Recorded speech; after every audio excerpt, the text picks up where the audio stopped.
तो जैसा कि आप सभी को पता है कि बिहार बोर्ड के द्वारा मैट्रिक का सेंटअप जांच परीक्षा शुरू हो रहा है। उससे पहले सेंटअप परीक्षा का क्वेश्चन मेरे पास आ गया है। अब कहां से आया है इसका कोई लेना देना नहीं है, लेकिन जो आया है क्वेश्चन वो 100% रियल है। यही क्वेश्चन आप लोग को सेंटअप परीक्षा जो होगा मैट्रिक का उसमें पूछे जाएंगे। तो यहाँ पे देखिए कोड को देख लीजिए और यहाँ पे देखिए सेकेंडरी सेंटअप एग्जामिनेशन 2021 में ही एग्जाम होगा, तो 21 ही लिखा हुआ रहेगा। बहुत सारे स्टूडेंट का कन्फ्यूजन रहता है कि 22 होना चाहिए, क्योंकि 22 के स्टूडेंट देंगे तो ऐसा नहीं, 21 में एग्जाम हो रहा है तो 21 लिखा हुआ रहेगा। और यहाँ पे देखिए संस्कृत का है, ठीक है ना। तो मेरे पास संस्कृत का है, संस्कृत का हम लोग सोल्यूशन करेंगे और टोटल इसमें से 100 ऑब्जेक्टिव पूछे जाएंगे। तो 100 में से 50 को बनाना रहेगा। तो हम लोग फटाफट एक एक ऑब्जेक्टिव को देखते हैं और इस PDF को कैसे लेना है उसको मैं थोड़ा सा बाद में बताता हूँ। सबसे पहले क्वेश्चन को देख लीजिए और आंसर को भी नोट्स करते चलिए, या फिर डायरेक्ट अगर आप लोग चाहते हैं कि ऑब्जेक्टिव मिल जाए, इसका क्वेश्चन भी मिल जाए, तो वो तरीका भी बतलाऊंगा वीडियो के बीच में, तो इसलिए अंत तक के बाद बने रहो। पहला क्वेश्चन है कि उच्चारण की प्रक्रिया का ज्ञान किस शास्त्र से होता है, ठीक है ना। ये बहुत अच्छा क्वेश्चन है। तो पहला का राइट आंसर हमारा ए हो जाएंगे, शिक्षा से। शिक्षा से ही हम लोग को उच्चारण का प्रक्रिया का ज्ञान होता है, यानी उसकी प्राप्ति होती है। सेकेंड नंबर है कि वेद किस प्रकार का शास्त्र है। 2 का राइट आंसर हमारा बी हो जाएंगे, नृत्य, ठीक है ना। वेद है वो नृत्य शास्त्र है। 3 नंबर बोला जा रहा है कि जगन्नाथ में कौन सा संधि है, ठीक है ना। जगन्नाथ में कौन सा संधि है, तो 3 का राइट आंसर ऑप्शन बी हो जाएंगे। क्यों, कौन सा हो जाएंगे, व्यंजन संधि। आगे बढ़ते हैं तो 4 नंबर बोला जा रहा है कि पुष्प विदिशा में किन किन वर्णों का संधि हुई है, ठीक है ना। पुष्प विदिशा में किन किन संधि का यहाँ पे हुई है, तो यहाँ पे बतलाना है संधि में कौन कौन सा वर्णों की संधि हुई है। तो 4 का राइट आंसर ऑप्शन हमारा ए हो जाएंगे, आ प्लस आ का, ठीक है ना। आगे बढ़ते हैं तो क्वेश्चन नंबर 5 बोला जा रहा है कि राष्ट्रपति का विग्रह क्या होगा। राष्ट्रपति का हम लोग विग्रह करेंगे तो क्या होंगे, तो 5 का राइट आंसर हमारा सी हो जाएंगे, राष्ट्रयश प्लस पति, ऑप्शन सी बिल्कुल सही है। 6 नंबर बोला जा रहा है कि सम उपसर्ग किस शब्द में नहीं है। सम जो उपसर्ग है वो किस शब्द में नहीं है, 4 ऑप्शन दिया गया, इसमें से बतलाना है। तो 6 का राइट आंसर हमारा डी हो जाएंगे, क्या हो जाएंगे, सुगम। आगे बढ़ते हैं तो 7 नंबर बोला जा रहा है कि त्रियानम फलाना समाहार का समस्त पद क्या होगा, ठीक है ना। तो 7 का राइट आंसर हमारा ए हो जाएंगे, त्रिफला। देखिए 85 ऑब्जेक्टिव का बनाना रहेगा, इसीलिए केवल नोट्स करते चलिए और क्वेश्चन को भी मैं आप लोग को दूंगा, वहाँ से आप लोग डाउनलोड कर लीजिएगा PDF। 8 बोला जा रहा है कि पटना में किसके समय में कौमुदी महोत्सव मनाया जाता था, ठीक है। तो 8 का राइट आंसर हमारा बी हो जाएंगे, गुप्त काल का, ठीक है। गुप्त काल में ही पटना में कौमुदी महोत्सव मनाया जाता था, तो ऑप्शन नंबर बी बिल्कुल सही है। आगे बढ़ते हैं तो 9 नंबर बोला जा रहा है कि पटना का प्राचीन नाम कौन नहीं है। नहीं है पूछा गया, ठीक है, ध्यान रखिएगा, नहीं है पूछा गया है। तो 9 का राइट आंसर हमारा सी हो जाएंगे, मोदफलपुर, ठीक है ना। मोदफलपुर है जो कि पटना का प्राचीन नाम नहीं है, बाकी ये तीनों है। चलिए 10 बोला जा रहा है कि मेगास्थनीज कहाँ का राजदूत था। तो 10 नंबर का राइट आंसर हमारा ए हो जाएंगे, यूनान का, तो ऑप्शन नंबर ए बिल्कुल सही है। आगे बढ़ते हैं तो क्वेश्चन नंबर 11 बोला जा रहा है। 11 नंबर क्वेश्चन बोला जा रहा है कि हिरमेन पात्रेन डैश सत्य धर्मेय दृष्टि, ठीक है ना। तो इसमें मंत्र किस से उपनिषद से किया गया है, इसमें ऐसे यहाँ पे बतलाना है। तो 11 नंबर क्वेश्चन का राइट आंसर क्या हो जाएंगे, 11 का राइट आंसर हमारा बी हो जाएंगे, क्या हो जाएंगे, इसबा। देखिए यहाँ पे क्वेश्चन यहाँ पे ब्लर यहाँ पे किया गया, ढंग से पता नहीं लग रहा है, तो ऑप्शन बी इसका मान लीजिएगा, ठीक है ना। चलिए आगे बढ़ते हैं तो 12 नंबर बोला जा रहा है कि मंगलम पाठ में कुल कितने मंत्र हैं, ठीक है ना। तो 12 का राइट आंसर ऑप्शन सी हो जाएंगे, 5 मंत्र है, ठीक है, तो ऑप्शन सी बिल्कुल सही है। 13 नंबर बोला जा रहा है कि उत्सववाच्य, ठीक है ना, उत्सववाच्य का संधि विच्छेद क्या होगा, ठीक है। तो क्या हो जाएंगे, 13 का राइट आंसर ऑप्शन डी हमारा हो जाएंगे, उत्सवा प्लस चा, ऑप्शन डी बिल्कुल सही है। आगे बढ़ते हैं तो 14 नंबर बोला जा रहा है कि अत्यधिक में कौन सा उपसर्ग है। तो 14 का राइट आंसर ऑप्शन नंबर हमारा ए हो जाएंगे, अति, ऑप्शन ए बिल्कुल सही है। 15 नंबर बोला जा रहा है कि गोलगृहम शब्द में कौन सा समास है। गोलगृहम में कौन सा समास है, तो 15 का right answer option number B हो जाएंगे, कर्मधारय समास है, ठीक है, तो ऑप्शन नंबर बी बिल्कुल सही है। क्वेश्चन नंबर 16 बोला जा रहा है कि निर्धारण के अर्थ में कौन सा विभक्ति होती है, ठीक है ना। तो 16 का राइट आंसर ऑप्शन हमारा सी हो जाएंगे, ठीक है, यानी सप्तमी विभक्ति होती है। चलिए 17 बोला जा रहा है, 16 का क्या हम लोग देखें, 16 का सी हो जाएंगे। 17 बोला जा रहा है कि पृथक अवयव के योग में कौन सी विभक्ति होती है, ठीक है ना, इसमें भी अवयव पूछा जा रहा है। तो 17 का भी राइट आंसर ऑप्शन ए हो जाएंगे, तृतीय। आगे बढ़ते हैं तो 18 बोला जा रहा है कि पितरी किस शब्द का रूप है। तो 18 का राइट आंसर बी हो जाएंगे, प्रीत। आगे बढ़ते हैं तो क्वेश्चन नंबर हम लोग 19 बोला जा रहा है कि खाद किस प्रकार का यानी किस लकार का रूप है। ठीक है, खाद है वह किस लकार का रूप है। तो 19 का राइट आंसर सी हो जाएंगे लोट। आगे बढ़ते हैं तो क्वेश्चन नंबर हम लोग को 20 बोला जा रहा है कि भवानी में कौन सी यहाँ पे पूछा जा रहा है कि स्त्री प्रत्यय है। स्त्री प्रत्यय को पूछा गया है, यानी भवानी में किस में भवानी में कौन सा स्त्री प्रत्यय है। तो 20 का राइट आंसर सी हो जाएंगे डेन। ऑप्शन सी बिल्कुल सही है। चलिए 21 नंबर बोला जा रहा है कि खादनम में कौन सा प्रत्यय है। ठीक है, तो 21 का हम लोग का राइट आंसर ऑप्शन सी हो जाएंगे, क्या हो जाएंगे ल्यूट। ठीक है, तो ऑप्शन सी बिल्कुल सही है। आगे बढ़ते हैं तो 22 नंबर बोला जा रहा है कि तमीप प्रत्यय किस शब्द पद में नहीं है। यानी 4 जो ऑप्शन दिया गया इसमें पद नहीं है, प्रत्यय को बतलाना था। तो 22 का राइट आंसर ऑप्शन ए हो जाएंगे, क्या हो जाएंगे शोभनम। आगे बढ़ते हैं तो 23 नंबर बोला जा रहा है कि वीरधर कैसा मंत्री था। वीरधर था वह कैसा मंत्री था। तो 23 का राइट आंसर ऑप्शन ए हो जाएंगे दयालु।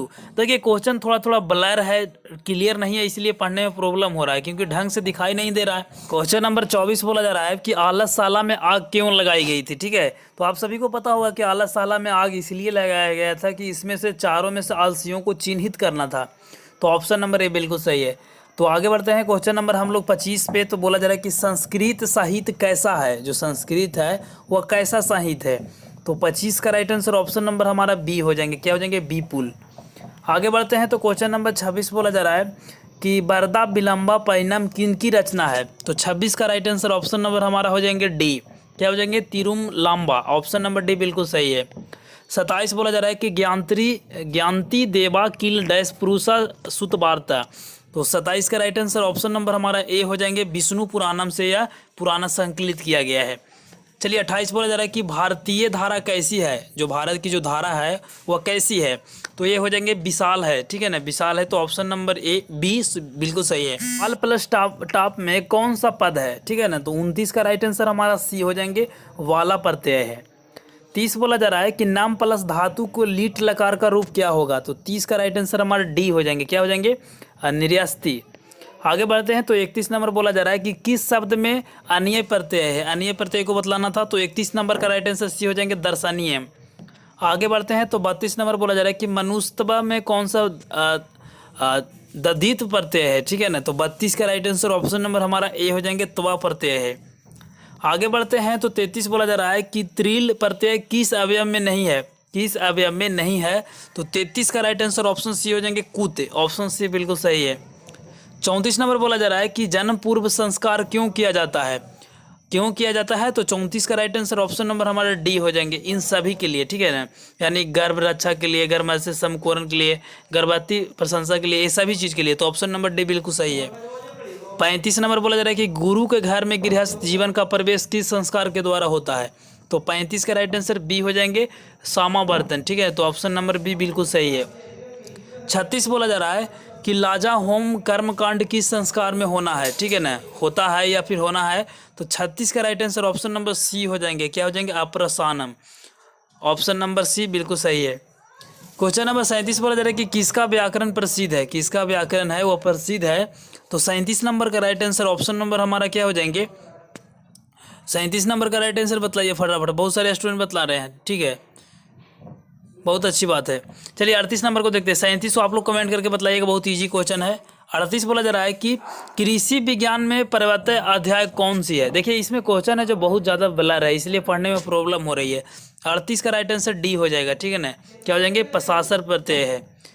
चलिए आगे बढ़ते हैं तो 39 नंबर बोला जा रहा है कि आज मानवता की विनाश का भय किससे है।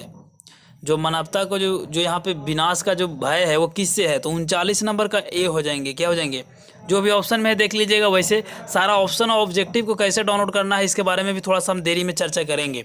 40 में बोला जाए कि करुणा से क्या होती है। तो 40 का राइट आंसर बी हो जाएंगे शांति। देखिए सारा जो क्वेश्चन है वो सभी स्कूल कॉलेज में, जितना भी स्कूल कॉलेज में जो सेंटर परीक्षा होगा सभी में संस्कृत का यही क्वेश्चन रहेगा, आंसर भी यही रहेगा, तो इसलिए मिला लीजिए। 41 बोला जा रहा है कि कर्ण किसके पक्ष में युद्ध करता था। तो 41 का क्या हो जाएंगे 41 का बी हो जाएंगे कौरव के पक्ष में। 42 बोला जा रहा है कि दधातु किसका कथन है। ठीक है ना, तो 42 का राइट आंसर बी हो जाएंगे शक का। आगे बढ़ते हैं तो क्वेश्चन नंबर बोला जा रहा है 43 पठन किससे बना है, यानी पठन है वो कौन कौन सा शब्द से बन के बना है। तो 43 का राइट आंसर सी हो जाएंगे पठ प्लस क्या हो जाएंगे सन है, ठीक है, या फिर जो भी ऑप्शन नंबर सी बिल्कुल सही है। 44 बोला जा रहा है कि पुराण प्लस ठग कौन सा पद बनेगा, तो 44 का राइट आंसर डी हो जाएंगे, क्या हो जाएंगे, पौराणिकम, ऑप्शन नंबर डी बिल्कुल सही है, पुराणिकम। 45 बोला जा रहा है कि दा प्लस कतवा किससे कौन सा शब्द बनेगा, तो 45 का राइट आंसर ऑप्शन ए बनेगा, दत्वा। चलिए 46 नंबर बोला जा रहा है कि संख्या पूर्वा दिग्गु का उदाहरण कौन सा होगा, तो 46 का राइट आंसर बी हो जाएंगे, क्या हो जाएंगे, त्रिभुवनम, ऑप्शन नंबर बी बिल्कुल सही है। 47 को देखिए कि उ प्लस आ से कौन सा नया बन बनेगा, तो 47 का ऑप्शन ए हो जाएंगे वाह, ठीक है ना। चलिए आगे बढ़ते हैं, तो क्वेश्चन नंबर 48 देखिए, थोड़ा सा यहाँ पे ब्लर है, इसका आंसर केवल बता देता हूँ। 48 का राइट आंसर डी होगा, व्यंजनम। देखिए अब यहाँ पे 50 को देखिए, 48 49 को छोड़ दे रहे हैं, डायरेक्ट 2-3 क्वेश्चन आगे बढ़ जा रहे हैं। 50 बढ़ जा रहा है कि किसके कारण पश्चिमी विभक्ति होती है, तो 50 का राइट आंसर ये हो जाएंगे, आपादान। ऐसे बनाना आप लोग को 85 को है। 51 को देखिए कि पचदी में कौन सा धातु है, तो 51 का राइट आंसर हमारा हो जाएंगे सी, प्रच धातु है। आगे बढ़ते हैं, तो 52 नंबर बोला जा रहा है कि फलम शब्द में तृतीय बहुवचन को कौन सा रूप होगा, 52 का राइट आंसर बी हो जाएंगे, फल है। आगे बढ़ते हैं, तो 53 नंबर बोला जा रहा है कि नीति श्लोक पाठ के आधार पर परम है वह श्रेय क्या है, तो 53 का right answer option number B हो जाएंगे। देखिए अभी इतना का बाद अब हम लोग अब हम लोग जानते हैं कि सारे ऑब्जेक्टिव को आंसर अपने कॉपी में लिखना चाहते हैं, तो इसका आंसर भी दे दिया हूँ और PDF भी दिया हूँ। तो इसको अगर आप लोग डाउनलोड करना चाहते हैं तो जो तरीका को बतला रहा हूँ उसको फॉलो कीजिए, एक बार में आप लोग 1 क्लिक में डाउनलोड हो जाएंगे। अगर क्वेश्चन और आंसर दोनों को डाउनलोड करना चाहते हैं तो सबसे पहले गूगल में आइए और जैसे मैं बतला रहा हूँ उसको उसे ही टाइप कीजिए। आपको लिखना है मैट्रिक सेंटअप आंसर की, मैट्रिक, उसके बाद लिख दीजिए सेंटअप, जैसे मैं लिख रहा हूँ वैसे ही लिख, सेंटअप आंसर की, उसके बाद 2022 लिख दीजिएगा, ठीक है ना। मैट्रिक सेंटअप एग्जाम आंसर की 2022 भी लिखकर आप लोग सर्च करिएगा, तो देखिएगा कि यहाँ पे मेरा पोस्ट आएंगे 2 नंबर पे। 2 नंबर पर देखिए कि यहाँ पे लिखा हुआ है कि मैट्रिक सेंटअप आंसर की 2022, टेंथ सेंटअप एग्जाम आंसर की 2022। या फिर अगर इतना नहीं करना चाहते हैं तो डायरेक्ट आप लोग आइए गूगल में, आप लोग लिखिए टेक्निकल रंजन, जैसे मैं लिख रहा हूँ वैसे ही लिखिएगा, TECHNICAL, उसके बाद स्पेस देकर RANJY लिख कर आप लोग सर्च कर दीजिएगा। जैसे ही इतना लिखकर आप लोग सर्च करेंगे तो यह सर्च होकर कुछ इस तरीक़ा से आ जाएंगे। उसके बाद देखिए हिंदी में ऊपर में टेक्निकल रंजन लिखा हुआ है, तो इस वाले पर क्लिक करिए। जैसे ही आप लोग इस वाले पर क्लिक करिएगा तो डायरेक्टली यहाँ पे पोस्ट खुल जाएंगे। तो यहाँ पे देखिए 1 नंबर पर मैट्रिक सेंटअप एग्जाम आंसर की सभी विषय का, इस पर क्लिक करिए। क्लिक करते ही यह पोस्ट खुल जाएगा। उसके बाद नीचे स्क्रॉल कीजिए तो नीचे आइएगा तो यहाँ पे देखिएगा कि अगर क्वेश्चन को अगर आप लोग को डाउनलोड करना है तो देखिए यहाँ पे देखिए 10th सेंटअप एग्जाम का हिंदी का है, मैथ का है, साइंस का है, संस्कृत का है, तो क्लिक हेयर पर खाली क्लिक करना है और खुल जाएगा। अगर आंसर देखना चाहते हैं तो वहीं से भी मिल जाएगा, या फिर देखिए यहाँ पे मैट्रिक संस्कृत आंसर की का यहाँ पे दे दिया हूँ, पहला का ए, दूसरा का बी। इस तरीक़ा से आप लोग यहाँ पे कॉपी में लिख सकते हैं आसानी से। यही क्वेश्चन है, यही ऑब्जेक्टिव आप लोग को पूछे जाएंगे। सब्जेक्टिव का भी आंसर की चाहते हैं तो जल्दी ही आप लोग को प्रोवाइड कर दूंगा, इसीलिए आप लोग चैनल को जल्दी से सब्सक्राइब कर लीजिए। नीचे आपको सब्सक्राइब का बटन दिख रहा है, बगल वाले घंटी को भी ऑन कर लीजिए। नीचे आपको टेलीग्राम का लिंक है, वहीं पे भी क्वेश्चन भी दे दूंगा, ठीक है। तो मिलते हैं एक नई वीडियो में, तब तक ले जय हिंद, वंदे मातरम।